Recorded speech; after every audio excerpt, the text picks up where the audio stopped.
Nossa Economia e Desenvolvimento recebe agora o Dr. Gustavo Bernardi, que é nosso parceiro aqui no programa, sempre trazendo novidades na área do mercado imobiliário. E como tem, né, doutor Bernardo? Obrigado pela sua presença uma vez mais aqui no programa. Eu que agradeço, Silvio. Sim, sempre tem. Toda semana tem muito novidades. Rolo também. Muito rolo também, é Qual é o rolo principal que está vendo aí agora? Pois bem, Silvio, da última vez que nós conversamos aqui, eu recebi alguns e-mails me questionando sobre a usucapião. Nós falamos aqui sobre adjudicação, usucapião, etc, etc.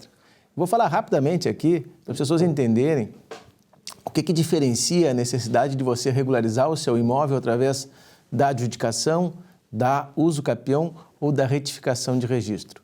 Basicamente é o seguinte: se você tem um contrato de promessa de compra e venda que for formalmente feito e você tem os comprovantes de pagamento e quitação deste preço e esse contrato tem uma cláusula lá de irrevogabilidade e irretratabilidade, você não precisa utilizar a ação de usucapião para regularizar o seu imóvel. Você tem uma outra ação chamada ação de adjudicação compulsória, em que o próprio juiz, na sentença, determina a transferência daquele imóvel para o nome do comprador.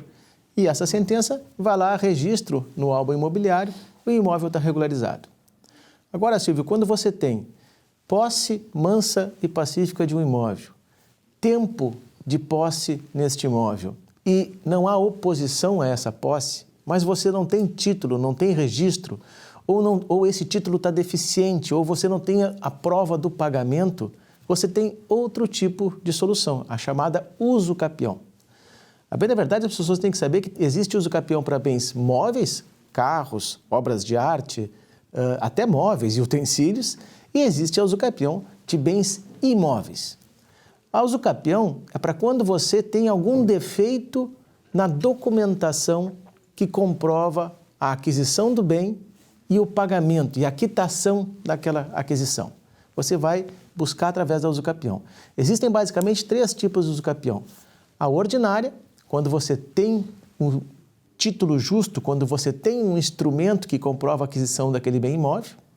A extraordinária, quando você não tem esse título, mas você tem lá a posse, se manifesta como dono e não tem oposição.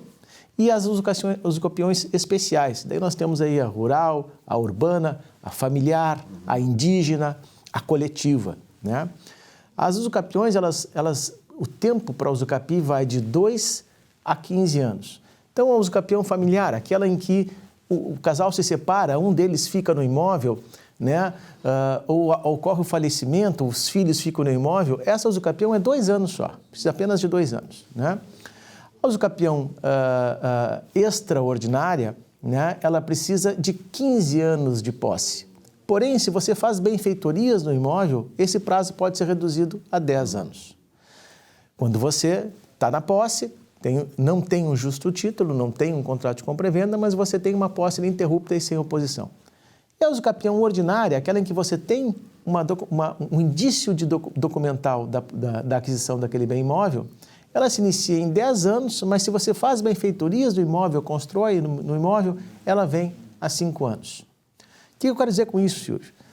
É enorme o contingente de imóveis, nós já conversamos sobre isso aqui. É verdade. Né? O Brasil tem 75, 78 milhões de matrículas e nós temos aí 35, 38 milhões de matrículas de imóveis com algum tipo de problema de escrituração. Né? Ser dono de um imóvel significa estar com seu nome na matrícula do imóvel. Não basta pegar um pedaço de papel e guardar em casa dizendo que comprou o imóvel. Você tem que levar esse documento a registro. E quando há algum problema nesse registro, você tem essas ações para regularizar. Outro detalhe que as pessoas têm que entender também. Hoje em dia, você não precisa de um processo judicial para regularizar imóvel. A grande maioria das regularizações de imóvel podem ser feitas através de um procedimento administrativo lá dentro do registro imobiliário. Evidentemente que precisa do advogado, precisa do especialista, mas você pode resolver isso sem o processo judicial. Né? O fato é que hoje, há instrumentos jurídicos para regularizar todo e qualquer tipo de propriedade. Não é mais necessário que você não registre o seu imóvel, não coloque o imóvel em seu nome, porque há formas, há soluções jurídicas para isso, Silvio. Qual é outra? Há uma questão aí que está sendo muito discutida aí nesses dias aqui em Porto Alegre, que é a questão de uma liminar que está se solicitando aí por um advogado para impedir a construção a menos de 500 metros da margem, por exemplo, aqui do Guaíba. Sim. Recentemente, Silvio, houve uma alteração na Lei 12.249 e na Lei 12.240, que são as leis que estabelecem furo, laudêmio, etc, etc. O que é isso, né? O Brasil, desde sempre, tem as chamadas áreas de marinha, né? Que são aquelas áreas que, a partir de um determinado espaço, que a gente chama de pré-mar média, né? São áreas tidas como públicas, né? Não pode ser construído nada ali. Não é que não possa. Até hoje, há uma autorização que você tem ali o domínio sobre aquele bem e você recebe uma autorização para construção sobre aquele bem. Não é uma propriedade, é domínio, é algo um pouco diferente de propriedade. Mas isso é comercializável, você compra, você vende, né, etc, etc. O que está se discutindo agora, né, a área de marinha no Brasil é 30 metros da praia-mar. O que está se discutindo agora é levar isso para 500 metros da praia-mar. E a questão aqui passou a ser ambiental, né? Então há um cidadão, um advogado, que está promovendo uma demanda judicial em que está tentando fazer com que a impossibilidade de você construir sem autorização e sem levar em consideração a questão ambiental seja de 500 metros a partir da praia-mar de rio, de mar, etc, etc. Veja, Silvio, uma cidade como Porto Alegre, tu tem que eliminar o centro de Porto Alegre. Yeah. Tu tem que eliminar a orla do Guaíba. Camboriú, então, né? Imagina Camboriú. Camboriú.